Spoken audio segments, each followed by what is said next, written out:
I'm here today to interview probably Yorkshire's most fabulous couple. I don't think that's true, but thank you. We've not been called that yet, but yeah. I love that. I love Thank that you. Yorkshire's most fabulous couple. Amazing. This really is to find out how and why you chose to put your lives out on YouTube in the way that you do and other social media. Yeah. And how it all kind of works and how your lives have evolved and how you film it, the whole shooting match really. Is Let's that do okay? it. Yeah, I'm excited. Right. Let's do it. Good. So everyone, this is Alexis and Liam Blake. Would you like to introduce yourselves in the way that you do of course. when you're on YouTube? Hi, my name is Alexis Blake. I'm a trans woman and I share my life stories and opinions on social media. There we go. Hi, I'm Liam Blake. I'm a content creator who games live on TikTok and Twitch. I also create content in and around mine and my wife's relationship. Oh, we're married, yeah. Got to mention that. Yeah. Do watch the wedding videos. I'll put you a link. It's fantastic. So it's really, really good to meet you both. Thank you so much for your time. Thank you for coming, honestly. It's been fun. I've had a great trip. And I'm so chuffed to meet you two because I've been following you for so long now. Thank you. Now, for the viewers' benefit, I'll just quickly mention, I found Alexis's channel because she was learning to do makeup. And I was looking for makeup tips because I'd kind of forgotten how to do makeup. And there was Alexis. And it was like, I was learning with you. Figuring it out with transition, learning. So I was 27 when I transitioned, so I had to learn all of it from the start. So it was like going through puberty in my late 20s. Yeah. You've written away, done the puberty thing twice, haven't you? Unfortunately, yes. The second time was a wild ride, but it's been good. I'm very happy now. And We're happy now. We've got to where we've got to. It's been a bit of a journey, hasn't ups it? and downs. I've really enjoyed watching all your stories of your transition and everything. The facial feminisation bit. That was wild. Yeah, that was gnarly. That was 5 procedures in a day, 12-hour surgery. I was honestly terrified for you. I'm done now, though. Brave. Oh, do you know what? Everyone says that to me about being brave, but for me, it was always a means to an end, and it was nerve-wracking having surgery, obviously. But I knew the goal was going to be where I wanted it to be. So for me, that I just looked down the line. Like in 6 months, I will hopefully feel good in myself, and that's what I just try and focus on. You'd do it again now, wouldn't you, if you had to? Yeah, I'm weird though. Like I've had surgeries where I've been awake and just had like local anaesthetic and watched them as they've operated. Like it was cheap. I'm the one that's got general anaesthetic is quite dangerous, isn't it? I mean, it's intense. Yeah. Effect, yeah. Oh, I felt rough after that. The 12-hour one, that's my longest procedure. I felt. Yeah. She got well, actually. Well, the physical procedure was about 12 hours, but leaving the room that we were staying in and coming back to was about 14 to 16 hours. Yeah. So it was a long time that she was gone. But you were a bit poorly afterwards from the anaesthesia. Yeah, I was a bit breathing issues and sick afterwards. Yeah, which I didn't expect, but it was all a means to an end. And you were on absolute tenterhooks. He was when, I don't like settle for. Well, I was working, so we went to Marbella together, and we both took obviously time off work. And while she was in surgery, I was just making content. Emails. I was editing YouTubes. I was filming. I took over YouTube for a little bit just to film like her going in and out and like a step by step of the whole kind of like process. So I just kept myself busy, but it got to a point where I was like, it's been 14 hours. Where is she? Do you know what I mean? And when she came back, are you follow Marvel characters at all? She came back with this mask on, and she looked like Doctor Doom from Marvel. Like it was absolutely terrifying. Yeah, I didn't feel great, but it's all been worth it, and I feel good now, and I can go out to the supermarket with no makeup on. That was always the goal, just to blend in and just be myself and not get stared at all funny looks. And like I look in the mirror and I'm like, that's who I am, and I like that. So. It was worth. That's amazing, and I think your common sense approach, I think, is what has always kept me interested in you two, because it's like this business of, I can remember when there was the whole thing about which toilets to use going on. It's still going on. Oh, I know. And honestly, your approach was I'll go wherever it's going to cause the least hassle or embarrassment for anybody. I just think, well, surely that's common sense. That's what you do. I think the thing is, like, I think most trans people have the common sense. I Like, think so. it's just that the loud, outrageous ones who like to stir the pot and cause drama and rage bait, they're the ones that get clicked and viewed because it's drama. Drama does well. People, we all love a bit of drama. Media loves it. and So pushes it they out. go super viral, and then it paints a picture that we're all that way, and we're not. Like, obviously, when I first came out as trans, I still very much looked like a man with a beard. I didn't hop straight into the female bathroom. I waited until my transition really began and I was presenting as a woman. That's when I was like, right, if I go into the male bathroom now, all the men are going to be uncomfortable and I'd be uncomfortable. If I go into the female bathroom, at least I can try and go in undetected. So it's presenting more as I was a woman. What society so deems as a woman. It's a weird grey area. I used the disabled toilet for a while in the weird interim androgynous phase. Like, it's I just navigated for me, but like I have a lot of trans friends now, and most trans people, all my trans friends, have very similar views to me. It's just a few silly ones that paint us all like we're all creepy psychos, which is not true. I think sometimes we have to remove ourselves from the negativity online and what we see, because that's not always real. It's not real life. It can sometimes create like a false world, and then when you go out into the world and meet different people from different walks of life, you're like, oh right, okay, so then that's not what I thought it was. And then it's just about opening your heart, eyes, and mind. At the end of the day, we're all just people. Yeah, exactly. Yeah, Yeah, exactly. I mean, I had my own. Exactly. No, exactly. Love is love, right? But I had my own reservations about trans people before meeting. Well, not before meeting. As you messaged before Alexis. two guys, Yeah. didn't you? Yeah, two men, yeah. yeah. I didn't really understand it. I had nobody to look to. I had no reference point. None of my friends or family or friends or extended friends were trans. I didn't know anybody who was trans. So what I thought trans was and what it actually is completely different. Same. No, it's the same for me now. So when Alexis was transitioning, it was new for her to learn all these things. It was new for me to learn all these things. So now I feel like I'm more educated in how I would approach. He's the biggest ally now. I am. But if I'd have walked in a room full of trans people 10 years ago, I'd have probably been a certain way about it. I might have been nervous, I might have not understood it, I might have had a few opinions that might not have been great. But now I'm like, oh, I understand. It's just lack of education, I think. I think even myself, I was not knowledgeable on what trans was. Very, very naive. Very naive. I had a certain image what I thought a trans woman was. I didn't know about the surgeries, the hormones, everything, until I was like, okay, I have to transition now. I'm miserable. This is something I have to do. And then I learned and immersed myself into the world of YouTube, of transness. And I was like, oh my God, there's so much more to this than people think. So it's just about learning about the way our way of life. We've actually watched all this on YouTube. Yeah. The ironic thing is as well is she obviously got the surgeries and transitioned because she wanted to blend in, but actually in doing so, she's now we don't call ourselves celebrities, but you get recognised everywhere. Famous trans girl off YouTube. I'm like, yep, that's me getting clocked as trans. So now you that's all you know now. Rather than clocking you, isn't it? Yeah. Obviously, that's Alexis. It's not. There's a trans person, is it? It's you for you. You for being you. I don't mind. I've always had lovely. But she comes from a background of professional dance and all that kind of stuff. So you're used to grandeur and scale and all that. You've got a bit of fluff. It's driving me insane. That leads really nicely on, actually, to the first proper topic of discussion, I suppose. And now we've explained for my viewers who might not know who you are. By the way, where have you been? If you don't.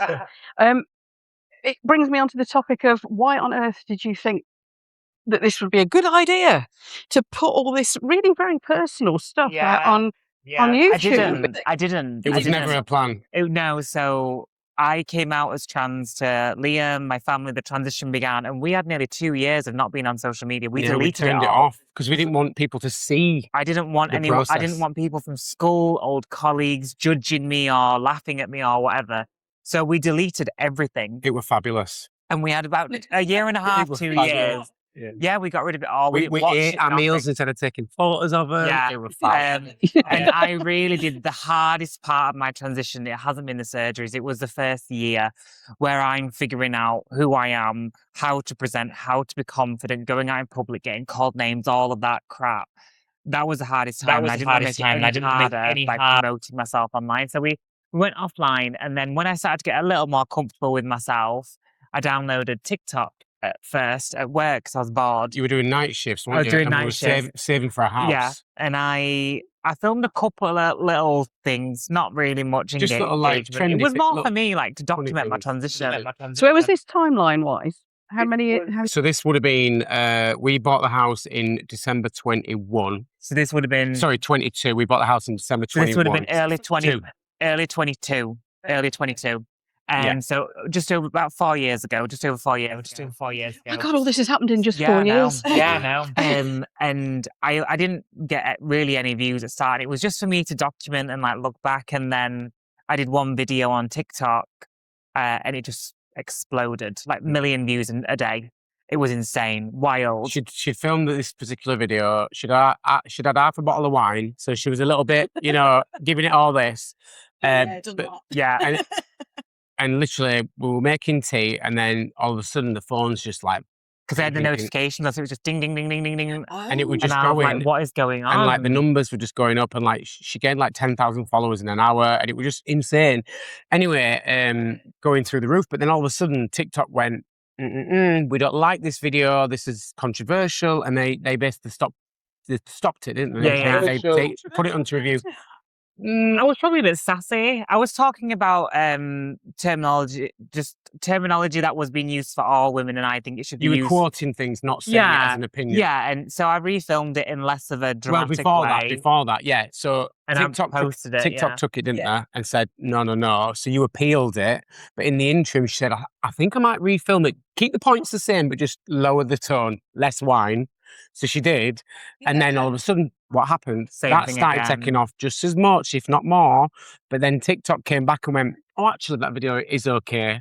Yeah. So she had these 2 videos, but then you had the decision. I just deleted the wine one. But anyway, to cut a long story short, that happened. And then I was like, people are listening, and I have things to say. So keep going. So it started with short form content, and then I eventually got asked a few times to do some longer videos, and then trickled onto Instagram, Facebook, YouTube, and then here we are 4 years later, and it's insane, still growing. We've just never stopped since then. So. Yeah. I mean, that is a hell of a roller coaster, because that's roughly the same timeline as me. Yeah. Yeah, it was wild. In the first sort of year and a half, it skyrocketed. It was almost terrifying. Well, and she got overwhelmed at one point because she was doing all the video, all the editing, all the film. Yes. I wasn't on board at all.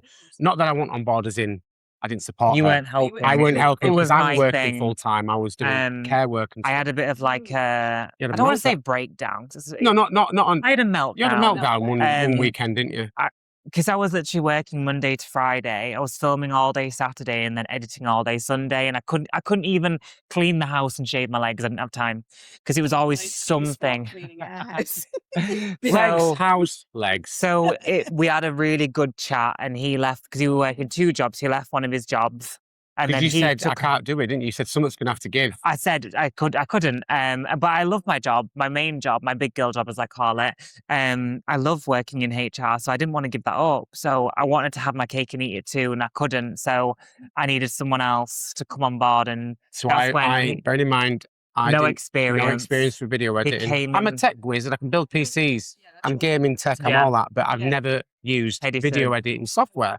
Not in any light. It's quite a learning curve as well, isn't it? Yeah. Oh my gosh. But my motto is you can't break it. So I don't read instructions. I just play with it. I just play with it. So I just kept messing about, didn't I? Watching tutorials and then figured it out. So I started doing your YouTube. Yeah, he edits the long form content. Yeah. And then I edit the TikToks on my lunch breaks at work. So they go out because I post every single day, nearly like 6 days a week. So I'll do a 10-hour shift. And I've built my life around social media now. So I used to work 5 8-hour shifts. Now I work 4 10-hour shifts. Oh, right. So that gives me a 3-day weekend. So I still technically work on one of those days filming, but then I still have 2 other days. And because he's editing now, I've still got a normal weekend. Do you actually have any time for yourselves? Yeah, we get about an hour. Yeah, we're about an hour a night, yeah. But no, I don't mind because we see the bigger picture. That's what, and I'm more this way. I keep tapping my mic. He's more focusing. He's more built for this life than me. I wasn't built for this life. You But created it, but you're not built for it. no, but I love it. And Yeah. I don't want to go too much into, obviously, because I know we're not talking about like politics and stuff, but like trans rights and everything at the moment is being very much questioned. Everything's up in the air. We don't know what's going on. So the fact that across all my platforms, I have 600,000 people, it's insane. I know. Like when I say that number, I'm like 694, both. If we combine yours, combine, yeah. 694. It's terrifying. But in a way, like in a positive when way. this new legislation comes out that I don't agree with, I'm like, I can talk about this and people will listen. And that is so powerful. So yes, it can be overwhelming and I can get stressed and sometimes she can get resent stressed. it. He gets all of that. But I have a platform to give my opinions, and that's a really incredible thing that so many people would kill for. So I will never take it for granted for that reason alone. We made a pact this year as well to give back as much as we can, our time. And like, so, in as 2 months, we became patrons of a charity. We won Influencer of the Year award with Gadio, which was like insane. Like I've never won an argument. We did not think. So no, you've never won an argument. I've never won an argument. I've never won out in my life. So I was mind blown. We were up against a famous drag queen from RuPaul in our category. So we were like, we automatically thought we hadn't won it. So we were just like, we're going because it's free food and booze. Let's have a good time. Yeah, and it was great. And we didn't. We literally were like, we had lost. We had lost. In our minds, we were not going to win. And it wasn't until they were reading out who had won. But they were talking about the people as a couple. And she was just one drag queen. And I was like, oh. And then they said us. And then there's a moment that was caught on video. I know. I said to him, I'm proud of you. And then your voice trembled and said it back. And it was lovely. Yeah, it was a lovely moment. Was cool. Yeah. So we want to give back this year. So we're working with a few charities. Of interviews, prides. We're booked for a few prides to give speeches. We're going straight from here for another interview in York. I say it's Pride Month, isn't it? I was surprised you were free, actually. Yeah. No, of course. Don't be daft. You're amazing. But yeah, Pride, everyone wants us in summer and then in winter they don't care. So it goes all quiet, which I love because I get chill time over winter. Actually, November, December, I'll be free as a bird. But we're not motivated by money. We're not. We do things. I mean, you do a lot of talks in businesses, so like a little internal. She doesn't do them publicly, but internally, companies will hire her in to give talks and DEI, how to support your trans colleagues. What happens if a trans person comes out? What's the right thing to say? The wrong thing to say? Yeah, it all kind of. Yeah, that's a good, useful combination for businesses. So it's been really interesting to do something like give back in some way. Like we're working with the NHS, our local NHS. We've got to do some DEI stuff. But it's not something we like shout about like on socials because it's like, I don't know, there's a big impact doing this, but then there's also a really cool impact going into these places and we don't want to be, we're not there to say, oh, guess what, everyone, we're doing all these good things because it sounds a bit self-righteous and I don't want to be ever like that. Like, it's good for people to be aware that you're doing it, but I know what you mean. You don't want to make a song and dance about it. You don't like, we're amazing. Wow. Well, that's not us at all. Like we've met some people in real life who... Oh, we've met some people from TikTok and YouTube who are not nice. Oh, you wouldn't like. So I would, trust me. Where we thought, oh my God, and then, oh no. Yeah. So we don't ever, I just either hate for anyone to think that of us. Really not like, can we swear on your channel? Yeah. Bitchy, like really bitchy. Yeah. But the thing is, like, we saw someone, I'll not say who it is. No. And we won't say where we saw them. No. So we saw someone at an event and they're a makeup person online. Oh, there it is. But there's a million makeup people online. I don't know. And I didn't really know them, but Hugh did. And he was like, oh my God, look who it is. And I just looked at them and the way the air, do you know when people have that nose in the air? I was like, oh, I'm not going to say hello to that person. He was like, no, I want to say hi. And there was a moment where we all sort of ended up in a group together and you were speaking to them. You went, oh my God, it's so nice to meet you. They're like, mm-hmm. And I was like, oh, no. I've never unfollowed somebody so fast in my life. Yeah, it wasn't good. They always say never meet your heroes. So even when I'm in like Screwfix buying some paint with like paint in my hair and I look like shit, and someone's like, aren't you that girl on TikTok? And I was like, it's so nice to meet you, because I never want people to think I'm like that. No, she's not. I mean, I know I'm biased because I'm married to you, but like how Alexis is in real life versus on camera is literally exactly the same. Well, we've been chatting for ages before we actually got round to pressing record, and I just felt like I'm just chatting to two mates, because Same. it's just because you're so natural. Thank you. It's the Yorkshire in us. It's probably Very yeah. Yorkshire's one of the most trusted accents. It certainly is. Yeah. Yeah, Yorkshire and Newcastle are the most trusted accents. I can imagine my accent's anywhere on that scale. You've got a lovely accent. You do have a lovely voice. I'd love to have your accent. To be fair, I like all accents. I'm just south of Brum, so I'm a bit Brummy, but I'm also a bit Worcestershire. I think you sound really neutral, like a little bit posh. I think I sound really common. No, you don't. I think I do. I sound a bit. I sound common. You sound do. posher than me. I don't mind when I say common. I just mean like salt of the earth. Just like. All right, You're right. Our YouTube 85% is American at the moment. Yeah, it's starting to shift. Hi in America. Hi America. One of them said that I sounded like the Queen. I thought the Queen would have been more. Wow. Love that. But you've been to America a lot, haven't you? And when they I hear your accent, used to work there, and they always said, "What part of Australia are you from?" And I'm like, I'm from Britain. Like, oh my God, have you met the Queen? No, I have not met the Queen, unfortunately. There's millions of people here. Nice, that was always so funny. But they always thought I was Australian all the time. Or they're like, why don't you sound like Downton Abbey? I'm like, because no one speaks like that. Can we talk about how you actually do your filming and stuff then? Yeah. So we just get really just practical stuff now. Yeah. What are you actually filming with? iPhone 16 Pro Max. Well done, yes. Yay! Yeah, we both have an iPhone 16 Pro Max. We did use a professional. We bought a £700 professional camera for YouTube videos at one point, and I'm not a tech person. I convinced her to get.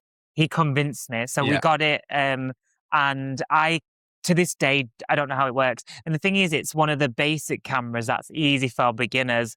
No, it's not. It's not easy. It's got if anyone knows the cameras, it's a Sony ZV-1, and it is the go-to camera. If you're starting out doing, if you're starting out doing vlogging and you want an actual camera, it's a brilliant camera. The only issue with it is it overheats if you're filming at 4K. It's not for long-form content, which I didn't know. So we had a lot of trouble where we'd be filming a podcast, and halfway through it'd shut down. Yeah. And I did as much as I could to mitigate the issue. Yeah.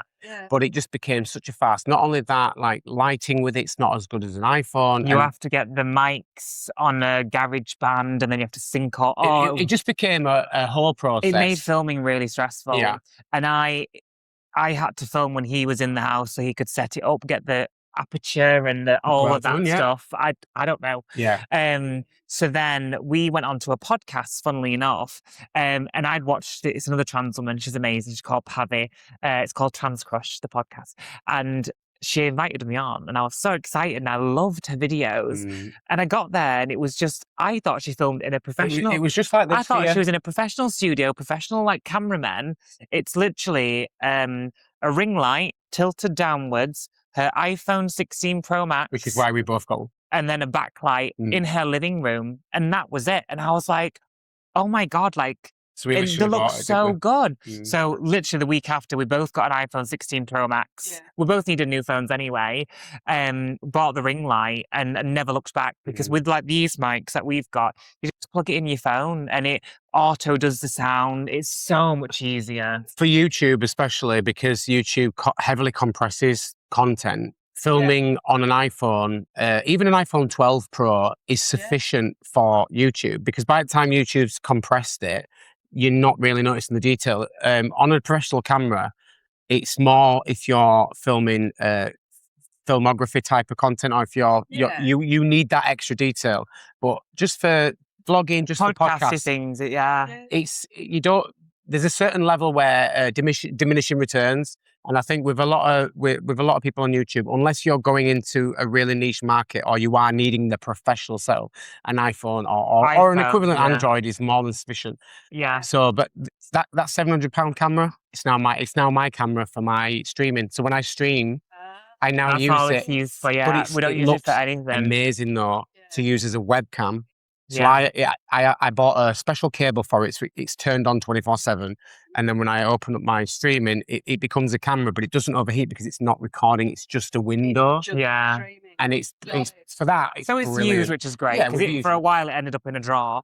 Yeah, And as you can imagine, I was pretty well, annoyed. it wasn't too bad though, because I reminded her that we got a tip on YouTube. One that guy, do you remember? A That gentleman. was insane. He sent us £700 tip one month on YouTube. I've never had more than, I think, 20. Yeah. I get a couple here and there, which is fine. We don't expect people to send us money. No. But then one day you just said, you're starting out, your content's great, go upgrade your stuff, and just send it us. This gentleman. So that's how we bought the camera. Bought the camera and we bought the lights. Like, who has that kind of disposable income? So we were infinitely thankful. Yeah, amazing. Yeah. But it was just lovely. I never wanted hope for it. No, You know, I like just some did people, it. they want stuff at the back, but it was just beautiful, genuine. Yeah. Yeah. So that I mean, we weren't earning a lot then, so that was like, were we even earning from social media then? yeah, but it wasn't a lot. Yeah. It wasn't a lot at the time. It's not a lot now. It shifts and changes, like the way the algorithm works, the way that the RPM or whatever it's called. But I still love doing it. And I don't. And we're not doing it for money. No, we're not money. I know when I first discovered you doing the makeup and everything. Yeah. You'd got this lovely little setup, and you'd got like a wall of like leafy greenery and stuff, and it was a lovely. That looked like a lovely little setup.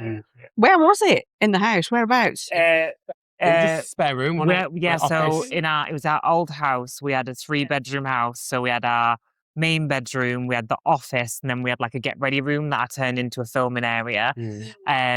And I just got that stuff from B&M. It's just some green wall stuff. IKEA. Yeah, just nailed it into the walls, and then just depending on the season, stuck different flowers in it. It was just like very much like at the time thing. How can you just make it look a bit better for cheap? Do you know what's mad though? Like thinking back to when I filmed my first video on my old iPhone without a mic in my kitchen. Kids screaming in gardens outside. Fast forward 4 years. The biggest room in our house is our master bedroom with an ensuite. It's not a bedroom. It's a filming, editing office. Yeah. It's an entire... I can send you pictures if you know. I would love to. Yeah, if we could do this, if you could do a little bit of a quick show round, that'd be amazing. We were gonna have that as our bedroom because it's huge. It's beautiful. It's but stupidly big. The amount of so I have like a getting ready area, filming area. You have a gaming area. It's like you walk down the corridor and it's a his and hers room. So hers is all wardrobes for background. She's got all the makeup stuff there, big mirror light, everything. And then on my side, I've got the desk with my gaming setup, my streaming setup, but that's where I also edit as well. And then I've got a massive beanbag, which she bought me last Christmas. I've got a TV. So it's very much like a typical because I get up really early for work as well. So I didn't want to have my getting ready stuff in our bedroom because I get up at 4:30.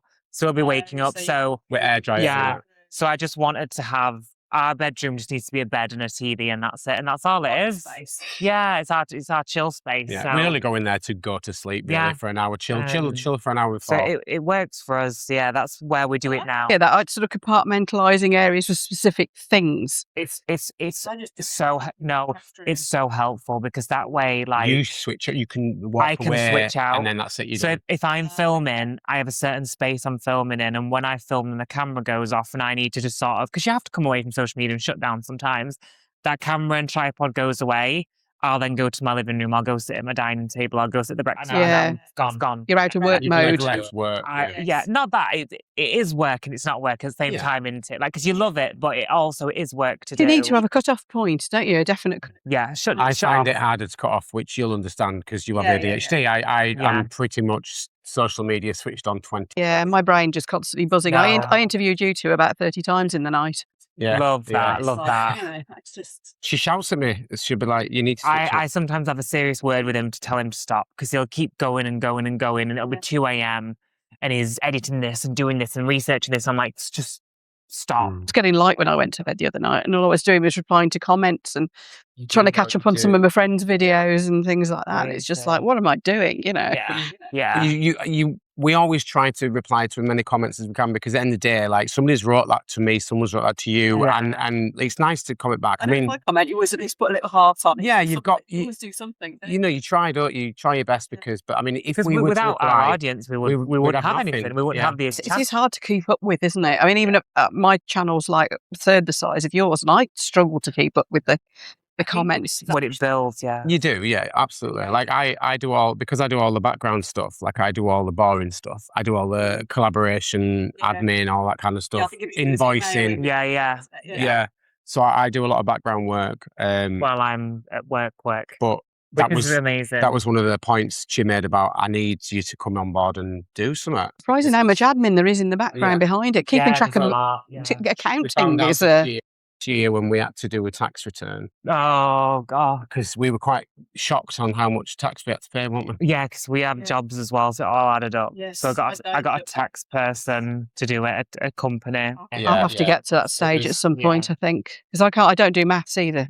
It's hard to do, and I couldn't figure it out, so we got a company to do it. Yeah, but it shocked me. Yeah, but we figured it out. We were forgetting that we were owed money though. So companies, obviously, we do a lot of collaborations with companies, and normally the turnaround is like 30 days. So 30 days from when you posted, you get your payment. It could be a week, 2 weeks, 3. But we've had some parts with companies where we've forgotten they haven't paid us, and we're like, I'm like, babe, have we been paid? No. So I'm having to go back, and I'm like, hello, and they're like, oh, we're sorry, we forgot to pay you. I'm like, well, can you pay me now, please? We had an issue with a company. We won't name, and we had to. That was bad. We actually got. They were like, we'll give you X, Y, Z. We want you. We love you. Come and film this content for us. We want you to be our ambasstors and the face of the company. It's not a big company. Not of the company, of the new venture they were doing. And long story short, they didn't pay us. They didn't reply to us for after weeks. they got what they wanted out of us. Yeah. And then it's like we didn't exist anymore. So we had to send what was the letter called? A notice of intent.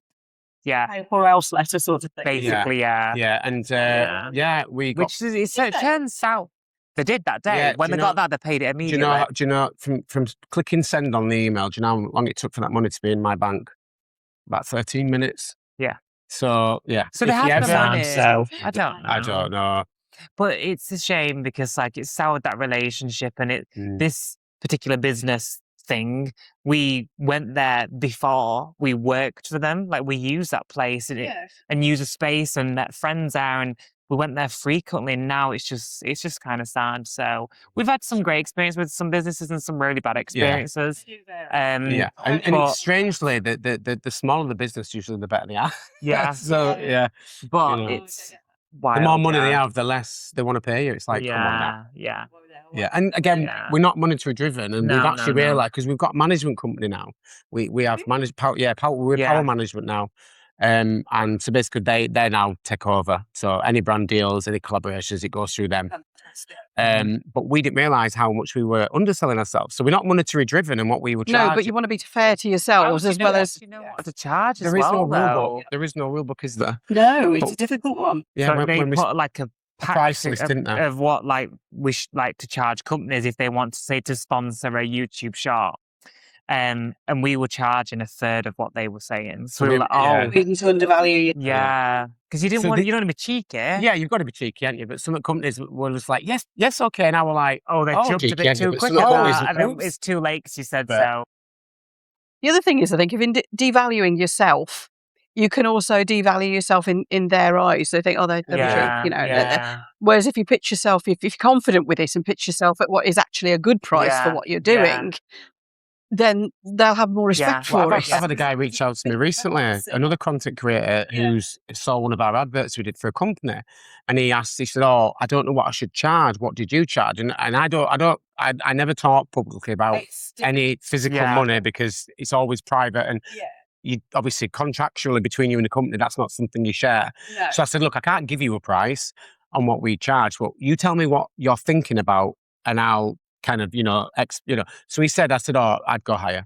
I said, because the worst they're going to do is say no and come back to you with a counter claim. They're always going to come back lower. So you get a lot more monetary collabs than me, I think, from what I've seen. And I think that's something, I don't know. It's my theory that trans is a little polarizing at the moment, and some companies don't want to have any bad publicity. And when you associate with a trans person, there's so much trans discourse. It's like LGBT, some businesses are pulling out. And I've seen a lot of other trans content creators saying how this last 2 years brands have been pulling away. So, which is fine. Like, I'm not in it for that anyway, so it's no problem. But I have noticed the first year and a half, all the offers were pouring, and then it just stopped. Mm. And that's fine because I still have a platform. So. Yeah. Do you think that's because of you mentioned the crazy ones? Possibly, yeah. Possibly. I think certain content creators, which will not name names, who are very loud, identifying as trans, they don't set a good example for who we are and how we live. I think people, politicians, society as a whole, brands, businesses, all can sometimes think we're all like that. And some charities, because not all charities are good. There are charities out there that are very bad, and they also fixate on these negative things. We at the moment, like throughout history, minority groups have been used by politicians as leverage and weight to gain votes. It's just time and time again. Go back every 10 years, it's just a different minority, and right now, trans is the minority, and yeah, we're not going to it, but it's the minority in the eyes of all the politicians, a lot of and drama, media. Well, LGBT businesses that support LGBT openly and proudly over the last few years have pulled back this Pride season. You don't see as much rainbow. They're not like where's all the Starbucks? Well, Reform have got in to a lot of the constabularies around the country, a lot of the councils, and you've immediately seen them pulling the pride flags from council buildings. All the Reform ones.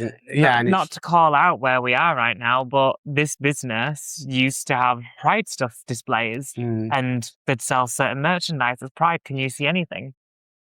So it's just, as an LGBT person, these are the sorts of things you sort of pick up on. Don't you? Yeah. It's like 5 years ago, you would walk down the high street and it'd be like, pride, pride, pride. I'm like, oh my God, this is amazing. Like visibility. And where was this when I was a kid? And then now you go down and you're like, an independent coffee shop will have the flag in the window.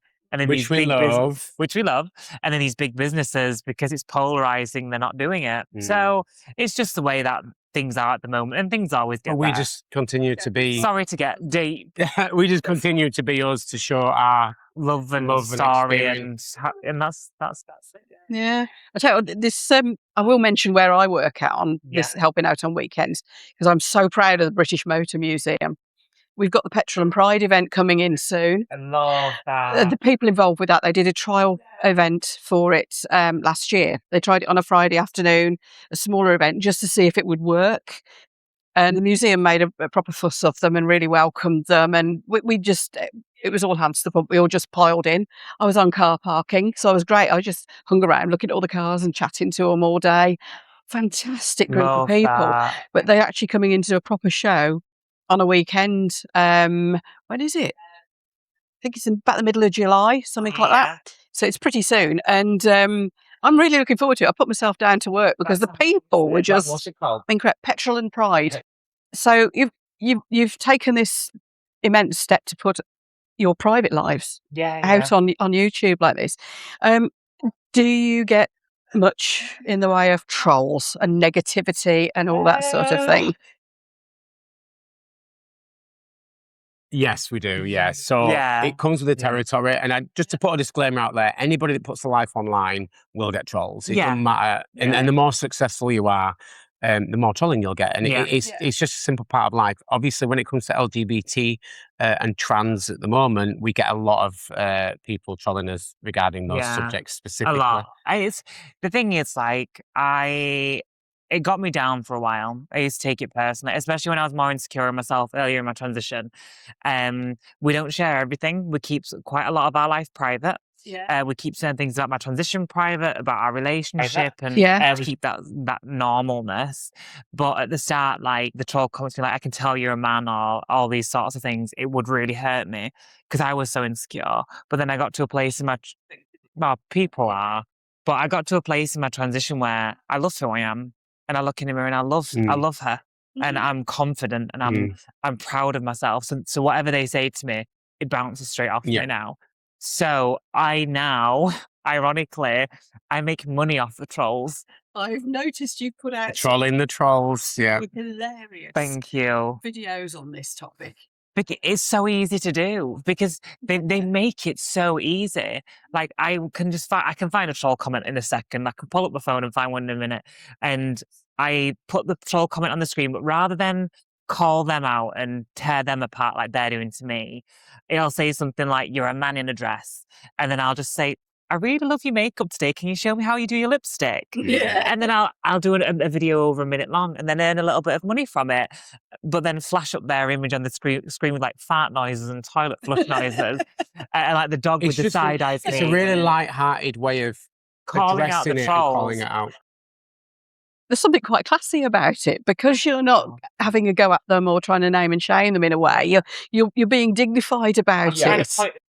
Point the fun back at them. Yeah. So if they're going to come onto my profile using their public social media with pictures, make no mistake, it's fair game. And I will. And the thing is, like, I don't take the troll comments serious anymore. And I think I have this weird disconnect. You've been able to disassociate. I disassociate from it, and I'm very blessed because I know a lot of people can't, and you sometimes can't. But I can just shut off from it because I know who I am. I know what I'm about. Like, I know my husband knows what I'm about. So these rando, it's always men, not all men, but it's always a man on the internet. A few women, but most of men saying this stuff about me. I'm like, well, the thing is, the fact. What was that famous phrase that I love? We can swear, right? Yeah. So it's if you're not fucking me or paying my bills, it's none of your business. Yeah. You know. So it's got nothing to do with you. Yeah. So then I just think whatever. So then I just try and turn it into something positive, and then I get some lovely comments from like other trans people being like, "You talking about the trolls makes me feel better." Like, well, then that's amazing. So I'm pointing out these idiots. People are having a laugh. I'm earning a bit of money, and then like it's a win-win-win-win. So and they're funny to film. I love filming them. We are. Yeah. There's so much fun to film. They're so easy to. I can literally film one of them in 10, 15 minutes. It's great to do. So yeah. So I had the idea. Let's expand on that. So rather than just her doing a trolling the trolls, we just as an experiment, we did a video the other day, and it was us just having a conversation, but only using troll comments. So we were walking around the house and talking in a conversation, but it's only just gone out maybe yesterday. It's done quite well as well, and people want to see more of that. But what I'd like to say is, even though we deal with the trolls really well now, and obviously we deal with trolls in the way that we see fit, it's not the right way or the wrong way. There are people out there that call it out and they say it. And like, we're all for that as well. Like some people, they don't deserve to be given the benefit of the doubt because some people are nasty and some people, they're not as strong and resilient and they might take that comment to heart and they may, do something that isn't great to themselves. Do you know what I mean? And it has happened in the past. And the troll comments for us, I filter a lot of them, so I've created grab words. Yeah, if you go on my social, you won't see them all. So I've created trigger words. Yeah. So certain words about the ones that hide. Yeah. So I've created full of them, and then so we've got like a whole. So if I'm feeling particularly brave, I can go on a video and then see all the filtered comments that have been hidden, and I'm like, oh, there they are. Yeah. I'm like, that's all seems so positive. When you're in a very good mood. Yes. But one thing I absolutely have noticed with trolls is they are not happy and secure within themselves. They're not successful people. They're not people who are doing well in life. They're not people in life that are helping other people or doing anything good in the world, because those types of people that are successful, happy, they don't feel the need to bring others down. They would never do that. Yeah. They would never have time to do it. You wouldn't have I'm just making a silly example, but you wouldn't have a nurse come home from a 12-hour ICU shift to then go and start being nasty to random people on the internet. She don't know. That just doesn't happen. It's more of a reflection on them than it is of the person they're commenting on. So I take it genuinely with a grain of salt. And I say this, and I hope people believe me. They don't bother me. They don't bother me at all. Fantastic. And it's taken me 4 years to get there. It's taken us 3 years ago, I couldn't have made a troll on the trolls. No. I could not. I wasn't in a confident enough space to do it. But I just think, fuck them. Yeah. Fuck them. And I think as well, what helps us kind of know that these comments are not real and they're more of a reflection on them is when we meet people in real life, when we get invited to events, when we have charities that ask us to become patrons, we must be doing something good. We must be doing something along the lines of positive So that's what helps me 100%. disassociate from the troll comments. Because when you've got a troll comment telling us we're horrible, nasty psychopaths, I'm like, are we though? No. Are we? Do you know what I love though? I don't Since know. starting Maybe. trolling the trolls, it's when I meet people in real life, a lot of people talk about it to me now, which is so cool. It's a successful series. It's so cool. Yeah. But ever since I started it, I get a lot of troll comments on my Trolling the Trolls videos. But what they do now, they'll troll me and then they'll block me straight away. But do they not think I don't know how to use social media? If you're going to comment on my video, make no mistake, I will find your profile. Because I have a second profile that isn't Alexis Blake. I'll find them. And I always find this one man, he commented, and then I clicked his profile to get a screenshot the picture of them, to pop in the video. And he said, user not available. I thought, he's blocked me. I was like, challenge accepted. And I can sleuth, and I found him like that. Like, you don't think I can find you, Nathan, whatever your name is. I found you straight away. So They aren't as clever as they think they No. But when it comes to trolling, sometimes it's not, because trolling a lot of the time is someone saying something behind a screen or anonymously. But there are people out there that are loud and proud about the nastiness that they're spouting online. And one thing that we've discovered is sometimes we get a lot of it from within our own community, which is quite, That's horrible, isn't it? quite upsetting and shocking, because as a community, like we stand with every letter in the alphabet. Like, I would never stand there, you would never stand there and let anybody in that group be torn down for who they are. And it's just a shame sometimes that we get that pushback from within our own community. Like, I get people won't always agree with me, which is fine. We always don't see eye to eye, but to not just only disagree with one thing that I might have said, to then tear my entire personality and appearance to shit from someone else who is trans, who knows what it's like to go through it. That always doesn't feel super great. But then again, I just switch off. I just never go on Reddit. If you ever don't go on, until a few months do not go on Reddit. Do not search yourself on Reddit, because he's found like channels about me of people just tearing me down, and I just don't. Yeah, just don't do it. Don't do it. It was so bizarre, because this particular group that was tearing Alexis down, like, I've never seen so much inconsistent and they make stuff up though. like, That's the wild made stuff. up facts. Like, they're saying that he's super rich and he's paid for my whole transition. He has not. She's got the money.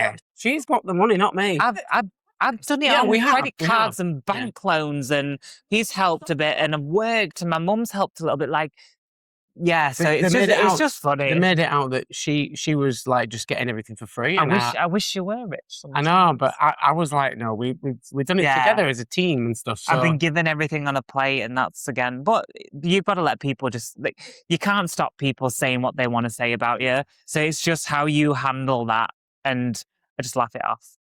And then monetize it a little bit. And what you always say is, why is my content coming on your screen? Because the algorithms give you more of what you watch, or more of what you search for. So when I've got these straight men, like it, really. When these straight men are commenting, you'll always be a man. I'm like, why is a trans woman coming up on your feed then, Nigel? What have you been searching? I'd love to see your search I'd love to be a fly on the wall on an evening. Second most popular category on adult film websites. Yes. Well, because I started following you, I get a load come up on mine. Book Angel. Sorry. No, it's all right. It was me that told Buck Angel he ought to have you on his channel. Oh, really? Yeah. Love that. Because he said, oh, who's that then? And I sent him the link. Oh, thank you. So, because I thought there's quite a lot where you would see eye to eye. Perhaps not everything, but there's certain things You're not going to see eye to eye with everything anyway. Like, I have family that don't see eye to eye and stuff. Same. I'm so proud of my algorithm. I watch a lot of cat and dog videos. Yeah. Lots of cats and dogs. You need to subscribe to my cat. Oh, love that. You always like a good cat and dog video. I love it. Yeah, it's what all I watch. And food videos, anyway. I did a bit of research to find out what all my crafty friends watch other than craft stuff. And what came out way off the top was horrible crime stuff. I can't. I do like a good horror, but when it comes to real stuff, it's a bit gnarly for me. I found that out of all, I think I got about over 100 responses when I just put it on my posts. What else do I watch? And the only one that got more than like one or two, because was these, and it got about 30, and they're all saying what channels they watch. And Disturban was coming out tops, and he's from somewhere up here, judging by his accent.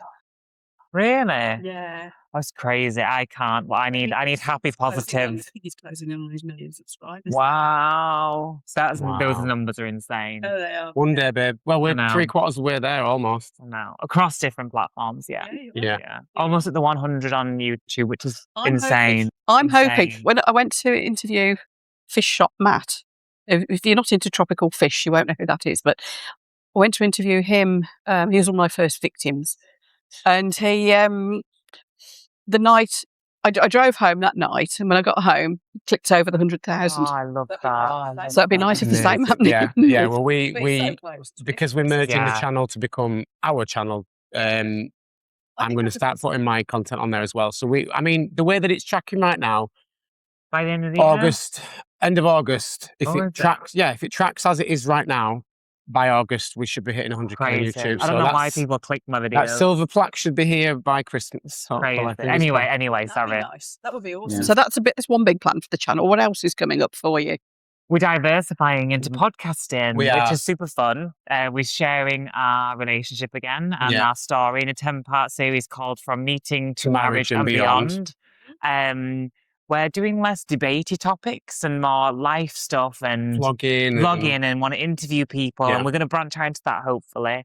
Alexis she's had a couple of auditions this year for some good stuff, some big stuff. We're waiting to hear back, so fingers crossed. Don't worry, I'm not Crossing everything for you. NDAs. It's all under NDAs. I've been made partner with Twitch and Kick because they've seen my platform grow and they want to bring me over to their platform. So I've been partnered with those, which if you don't watch streaming, it might not mean a lot, but it's a big thing. It's a big opportunity. So I'm starting streaming now Sundays and Wednesdays. And also, what was the other thing that I've got going on? Something else that I had. Loads of prides. I'm co-hosting a pride. We're doing some speeches at pride. Yes, we're like leading some parades and stuff. So Wonderful. that's all really exciting to be involved with. And I see ourselves. I'd like to be a presenter. That's where I'm something like that. Like I want to be a mom. I just want to bathe it. I just want to bathe it. Yeah, and obviously not anatomically, but hopefully I would love a baby. Porsche. I'd like a Porsche. Thank you. I'd like a Porsche one. We have very different ones. He wants to be a presenter with a Porsche, and I just want a little baby. Yeah, so we'll meet in the middle and get a Porsche. Or whatever. With a car seat. With a car seat. Just for, In a tiny Porsche, but yeah. Yeah. But we're just working really hard and just hopefully... We love it. We love it. And I will never stop. I enjoy the working from home. I enjoy the working for ourselves. I feel like when we put more effort in, we reap the rewards. Yeah. Whereas, I mean, my part-time job, I enjoy working at Tesco, but it doesn't matter how much effort I put in those 8 hours on there, I'm not going to reap any more rewards than my hourly wage. You know what I mean? Yeah. So, you know, we're both quite creative people, as you are. A lot of ADHD people are creative. So being able to learn something new and put all of your energy and love into it feels so good when it pays off. So because I've never had like, you know, when you're younger, what do you want to be when you grow older? I had no idea. And I wasn't sure either. I never had a skill. You know, people have a skill, they're good at something. I've never really had something I'm good at. And it wasn't until I started doing the social media, the editing, all that stuff. Like, I'm really good at it. Like, I'm self-taught and I enjoy it. And I'm always running into a room and being like, come on, look at this video I've done. Oh gosh, constantly. But I learn stuff all the time, and I've finally found my niche. And my niche is, I think, background content creation, stuff like that. So hopefully it'll pay off. Yeah. Honestly, now thank you. Thank you so much for coming here as well. We've loved Yeah. Thank you so much for your time. It's been absolutely awesome meeting you. Honestly, same. We'll see you at the Fish Transport Museum. Yes, I am. Seriously, do come down. In Angelina Jolie's. I don't think you can sit in it. Well, I'll do one random final question. Yeah. And this one is for Liam. Any more tattoos planned? Oh God, yeah. I've got plenty of white bits left. Yeah, people. I'm only to here. I'm only to here. I've got one leg free and my back. Mostly back. Yeah. So, no more on the face. I don't care. No more within here. No. I've got a lot. Yeah, I've got a lot planned. I basically want to be covered from head to toe. Every inch. Every inch. Yeah, I don't mind as long as this beautiful face. No, I'm happy with my face. I actually only got my head tattoo to hide my hair transplant. Sorry, to hide my receding hairlining at the time. But now I've got a hair transplant. It looks cool. I like it. I do like blends it. nicely into your hair. Yeah. Yeah, it doesn't does. That It works looks really really cool. I've just been itching to ask Kat. You're a handsome man. Thank There we you. go. My handsome husband. I try. So finally then, thank you Yeah. so much, both of you. It's been absolutely awesome to meet you.